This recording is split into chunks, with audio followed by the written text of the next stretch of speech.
So when my wife and I were coming up with plans to redo our fireplace, I was thinking, oh, we should get a nice big chunk of reclaimed wood, put it up there, and it'll look perfect. But I went out to price those things, and they're like $200, $300, $400. I'm like, I'm not going to spend that kind of money. So I came up with a plan B.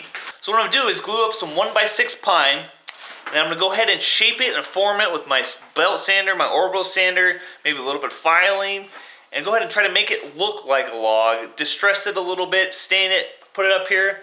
Hopefully it'll turn out great. So let's get started. So I'm about 85% of my mantle glued up right now. Went ahead and got the front piece on. There's no seams there. I attached my top piece to that, and you can kind of see the seam right there. And I have my side pieces on. I still have to glue on a bottom piece, but I'm going to go ahead and do that later.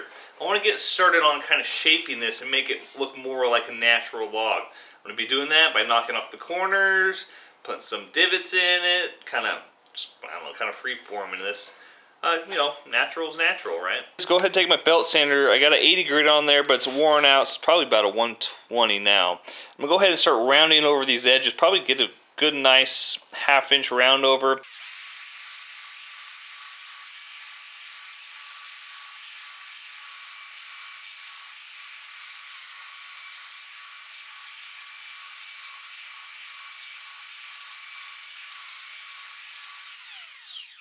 Alright, so after about a good 10-20 minutes of sanding, I'm starting to get the good shape, starting to look round.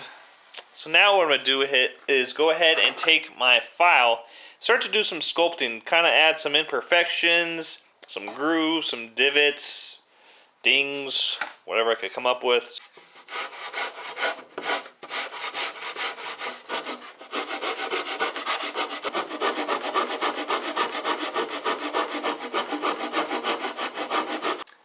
Alright, so after about 5-10 minutes of filing, I'm like, I really don't want to be here all night filing this thing. So I'm going to go ahead and take my sander. I'm going to go ahead and use this round part here and kind of just move it around and make it look a little bit more organic. Kind of probably take away all the flat spots if I can.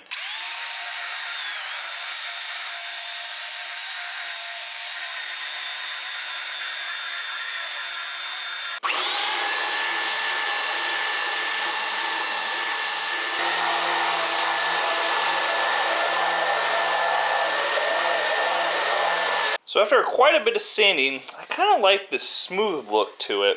You kind of see here what I did this corner. That's made it dip in a little bit. I kind of like that more than the roughed up look. So I think I'm going to go ahead and keep it like this.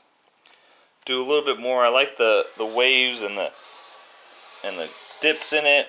Keep doing that. But I think a little bit more work. It's kind of hard. It probably doesn't show up on the camera very well, but I like the way it's coming out so far, so I'm going to go ahead and keep sanding.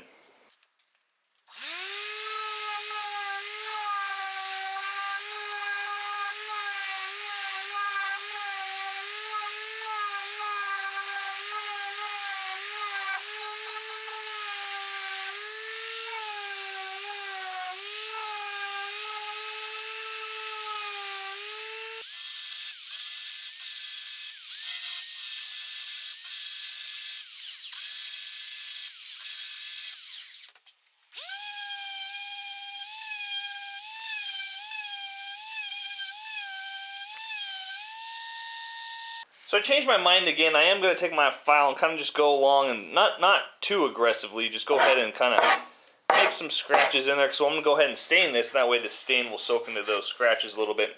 Get a little bit more character. So I think my distressing is all done. Most of the work was done to this front edge here. I left the top of it alone because we're going to be setting stuff on here and I want it to lay flat, not sit in a groove and be at a weird angle. So hopefully when I put the stain on here, all these little imperfections will pop a little bit more. And I went ahead and just left it. I sanded most of this thing with 80 grit. And I'm going to go ahead and leave it rough. I don't want it to be perfectly smooth. So, time to put some stain on.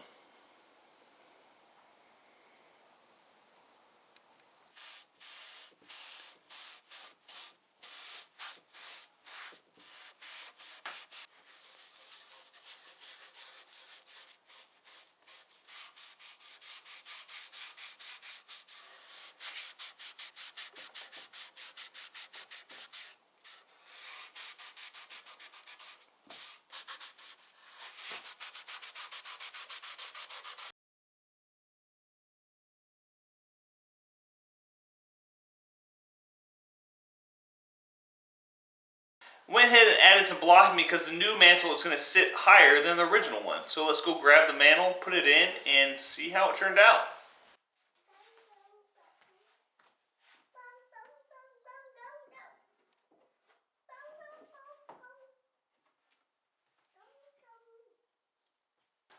Alright, the new mantle is in and it looks great. I'm really happy with the way this turned out. I mean, better than a $300-400 piece of reclaimed wood, right? I mean, alright, well maybe not, but hey, for under 20 bucks, I can't beat it. I like the roughness to it. I didn't go anything higher than 80 grit. The stain turned out great. Alright, so that will do it for this video. Don't forget to subscribe if you are new. All these social media links are down there in the description. And I also just got approved for YouTube's fan funding. If you go back to my homepage, and I believe you have to do this on a computer. Maybe a mobile device, I'm not quite sure. But if you go on the right-hand side, there is a little box there that says fan funding. You can help support me if you like my YouTube channel. And other than that, thank you guys for watching, and I will see you on the next one.